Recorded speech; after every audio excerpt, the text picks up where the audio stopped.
Addunyaan keenya saffisaan jijjiiramaa jirti. Yeroo ammaa kana mallaqoonni addunyaa keenya irratti nuti baranne kan itti fayyadamaa turre addunyaa keenya irraa dhabamuudhaaf deemaa jiru. Maaltu dhufeet isaan immoo dhabamuudhaaf deemaa jiru. Kabajamoo hordoftoota viidiyoo keenyaa namoonni baay'een guyyaarraa kara guyyaatti waa'ee cryptocurrency dhagahaa jirtu. Cryptocurrencyewwan jiran keessaa Bitcoiniin isa guddaa ta'ee fi isa beekamaa ta'edha. Kanumaan wal qabateet eegaa walumaa galatti namoonni amma jirtan viidiyoo kana dhaggeeffachaa jirtan wanta gara addunyaa keenyaa dhufee amma namoonni hedduun itti fayyadamaa jiranii fi gara fuulduraatti nutis dirqamnee itti fayyadamuudhaaf deemnu kanan isiniif ibsa. Ani Shimee maan jedhama namoota nan beekneef. Cryptocurrency jechuun maal jechuudha kan jedhurraa jalqabneet waaleetiin maal akka ta'e, blockchainiin maal akka ta'e, miningiin maal akka ta'e, faayidaan isaanii maal akka ta'e fi miidhaan isaanii maal akka ta'e, akkamitti akka faayidaa irraa argachuu dandeessan, akkamitti miidhaa isaan qaban irraa akkaataa itti of eeggachuu dandeessan immoo sirriitti isin barsiisa. Video kana share gochuu hin irraanfatinaa. Egaa cryptocurrency jechuun maal jechuudha kan jedhurraa yoo jalqabne mallaqa harkaan hin qabamne mallaqa core ta'ee dhufe jechuun kan duubaan software ta'e program ta'e jechuudha. Mallaqni kun harkaan hin qabamu garuu ni bitaa. Isinis yoo waa gurgurachuu barbaadan isa fudhattanii wanta gurguratan san nama sanaaf kennitu jechuudha. Akkuma mallaqa armaan dura beeknu akkuma birrii, akkuma doolaaraa, akkuma yuuroo jechuudha. Amalli isaatis mallaqoota amma addunyaa keessatti nu beeknu kanaan kan waraqataa kana yookiin kan sibiilaa kanaan wal fakkaataadha. Ol ka'aa gadi bu'aa jechuudha. Amalli isaa fakkeenyaaf doolaara, yuuroo, riyaalaa fi qarshiiwwan Itoophiyaa kanneen wal biratti fudhan gaaf tokko ol ka'u gaaf tokko gadi bu'u. Innis akkasuma jechuudha. So kanaafuu cryptocurrency jecha jedhu direct hiikansaa mallaqa core ta'e yookiin mallaqa harkaan hin qabamne mallaqa ammayyaa digital currency. Currency jechuun mallaqa jechuudha. Digital currency dha jechuudha. Waliigalee jirra. Crypto wallet. Walletiin maalidha? Crypto wallet jechuun kan mallaqoota digitaala ta'e kana keessa kaawwannu, kan ittiin nama dabarsinu, kan ittiin namarraa fudhannu, akkasuma kuufannee keessatti baay'ifannu jechuudha. Akka baankii keenyaa fi akka boorsaa kiisii keenyaati jechuudha. Kun walletii jedhama, crypto wallet jedhama. Kanaafuu mallaqa digitaala ta'e yoo qabaatan fakkeenyaaf Ethereum ta'uu danda'a, Dogecoin ta'uu danda'a, Bitcoin ta'uu danda'a. Walletii yoo qabaatan walletiin tokkichi kanneen sadeenuu isinii qabachuu ni danda'a jechuudha. Fakkeenyaaf qarshii abbaa 100 yoo qabaatan, qarshii abbaa 50 yoo qabaatan, qarshii abbaa 10 yoo qabaatan kanneen kunneen sadeenuu qarshiidha. Garuu lakkoofsi isaanii garagaraa, humni isaanii garagaraa, garuu baankii tokko keessa kaawwattu jechuudha. Kana lakkoofsi isaanii garagara ta'eef humni isaanii adda adda ta'eef baankii adda addaan kaawwattanii kanaafuu baankii tokko kaawwattu jechuudha. Walletii tokko yoo qabaatan digital currencyewwan yookiin mallaqoota harkaan hin qabamne kana hundumaayyuu walletii tokko keessa kaawwachuu ni dandeessu jechuudha. Hundumayyuu walletiin isiniif qabata jechuudha. Mallaqa digital ta'e kana hundumaa isiniif qabata jechuudha. Walletiin maal irratti hundaa'eeti mallaqoota digital ta'an kana kan of keessatti isiniif qabatu? Blockchainidhaan. Blockchainidhaan jechuudha. Systemii blockchain jedhamutu jira. Systemiin blockchain jedhamu kun coiniiwwan uumaman yookiin coiniiwwan mine ta'an jechuun oomishaman jechuudha. Karaa digital ta'een isa isiniif hin ibsa. Mallaqoota kanneen quality isaanii adda baasee standardii kan qaban yoo ta'e blockchain keessa yoo gale blockchain blockii kana keessa yoo kan galu ta'e jechuudha. Mallaqoonni sunneen walleetiiwwan addunyaa kana keessatti bebbeekamoo ta'an fakkeenyaaf kan akka Coinbase, Paxful, Binance fa'aa jechuudha. Blockchainiin gaafa accept isa godhu systemii kana keessa gaafa galu jechuudha.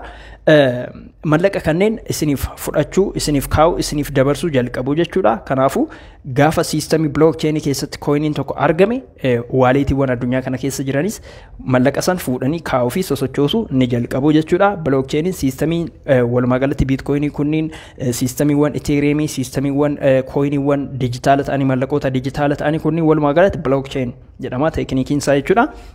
Mining no maalidha? Mining namni tokko osoo homaan hojjetin kompiitara isaa fayyadamee, moobaayila isaa fayyadamee, geemii fa'aa taphatee Bitcoin ni argata. Maaliif argata? Maaliif kennamaaf? Okay. Isin yeroo geemii taphatan sanatti yookiin yeroo wantoota adda addaa online irratti sochoostan sanatti jechuudha. Isaan sistemii keessan fayyadamanii Bitcoin haaraa uumu jechuudha. Sistemiin isaan ittiin uuman sun sistemii mining jedhamudha. Mining jechuun baasuudha. Sistemii blockchain keessatti jechuudha. Adeemsi isin raawwattan yeroo geemii taphatan san sistemiin isin isaan background run godhu jechuudha. Bilbila keessan background irratti yookiin kompiitara keessan osoo isin hin beekin duubaan isaantu sosochoosaa jira jechuudha. Isaan waan argatantu jira jechuudha. Isa walitti qabaniit parsantii isiniif herregu. Parsantii sanirraa sanii ol hojjettan jechuudha. Isin parsantiin isaan isiniif kafalan wanti isaan mallaqata jijjiiranii isiniif kafalaniif yookiin biitcoin isiniif kennaniif jechuudha isintu hojjetee jechuudha. Isin geemii yeroo taphattan akkamitti qoosadhaan namaaf kennu geemiin hojiidha jettanii yaaduu dandeessu garuu yeroo san isaan siistemii keessan fayyadamaa jiru jechuudha. Kun mining jedhama siistemii miningiti. Miningii yeroo biraa bal'inaa isinitti himuu nan danda'a namoonni baay'ee viidiyoo kana kan laalan yoo ta'e jechuudha. Okay. Inni kun waaleetiidha. Waaleetii akkanatti yaaduu ni dandeessu. Fakkeenyaaf waaleetii yoo qabaatan boorsaa yoo qabaatan jechuudha. Boorsaa dijitaal ta'e yoo qabaatan mallaqa dijitaal ta'e kan itti fudhachuuf keessa tursiisuuf akkasuma immoo gaafa barbaadan baastanii nama dabarsuudhaaf yookiin immoo kafaltii adda addaa ittiin raawwachuudhaaf itti fayyadamtu jechuudha. Waaleetiiwwan kunneen fakkeenyaaf beekamoo kan ta'an Coinbase, Binance, Paxful kanneen sadeen yoon isiniif ibse gahaadha. Itoophiyaa keessatti namoonni baay'een Paxfulii fayyadamu. Bitcoinii bituudhaaf gurguruudhaaf ani yeroo baay'ee kan itti fayyadamu Paxfulidha. Coinbasein baay'ee waaleetii beekamaadha garuu namoonni baay'een isa hin fayyadaman jechuudha. Garuu akka addunyaatti immoo Coinbase sirriitti itti fayyadamu. Binancein baay'ee beekamaadha. Paxfulinis akkasuma jechuudha. Okay, miidhaan isaa maali? Faayidaan isaa maali? Okay, bitcoiniiwwan kanneen mallaqoota kanneen jechuudha. Mallaqoonni kunneen by the way miidhaan isaan qaban hin jiru, miidhaa baay'ee hin qabani. Garuu siistemii isaa keessa galtanii gaafa mallaqa biraa barbaadan fakkeenyaaf bittanii gurguruu ni dandeessu. Fakkeenyaaf amma bitcoiniin tokko fakkeenyaaf yoo bittan doolaara Ameerikaa 41,900 amma jechuudha. As dura 60,000 ga'ee ture, 66,000 ga'ee ture, kanaa gadis ture jechuudha. Sababni isaa ol ka'aa gadi bu'aa jechuudha. Kun gabaansaa ol ka'aa gadi bu'a. Yeroo namoonni bitan, namoonni bebbeekamoon fa'aa gaafa bitan Tiwiitarii irratti wantoota adda addaa irratti yeroo dhimma kanaan wal qabatee biitcoinii akka hanganaa namni akkana jedhamu bite, Teeslaa nama abbaa dhaabbata Teeslaa yoo beektan Elon Musk namni jedhamu jechuudha. As dura biitcoinii inni bite jedhamee biitcoiniin haalaan dabalee jechuudha. Sababa sanaa wanti akkasii yeroo mudate ol ka'a jechuudha. Gatiin namni baay'ee waan bituuf namoonni gurguratan immoo ni hir'atu. Yeroo sanitti immoo namni gatii dabalee waan bituuf gatiinsaa ol ka'a jechuudha.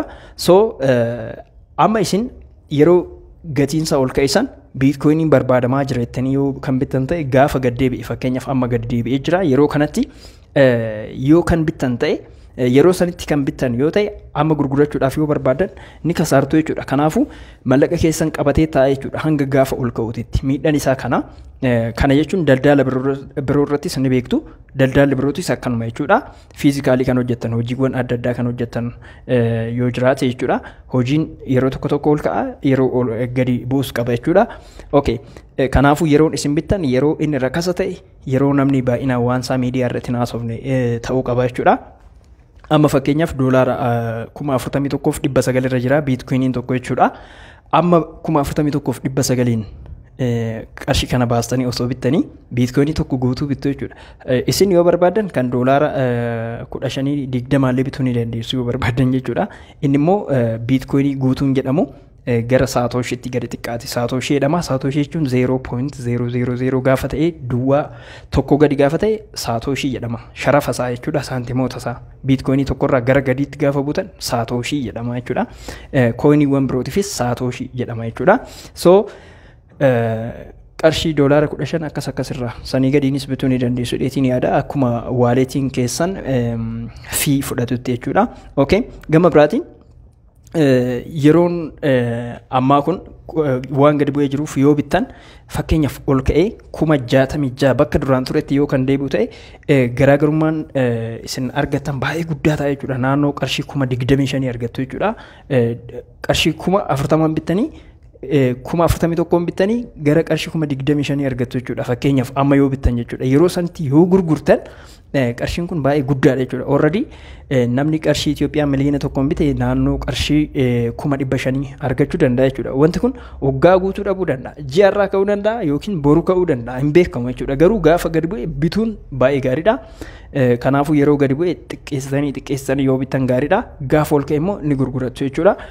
Haala kanaan hubannoo isiniif kennuudhaaf yaadatiin gaafii baay'ee akka gaafattan abdiin qaba. Namoonni gaafii qabdanis karaa koomentiitiin gaafachuu ni dandeessu. Viidiyoon kun yoo isinitti tole immoo namoota birootiif sheer godhaan isiniin jedha. Ani kan qophii kana isiniif qopheessee isiniif dhiyeesse Shimeedha Shimiimaan. Bye.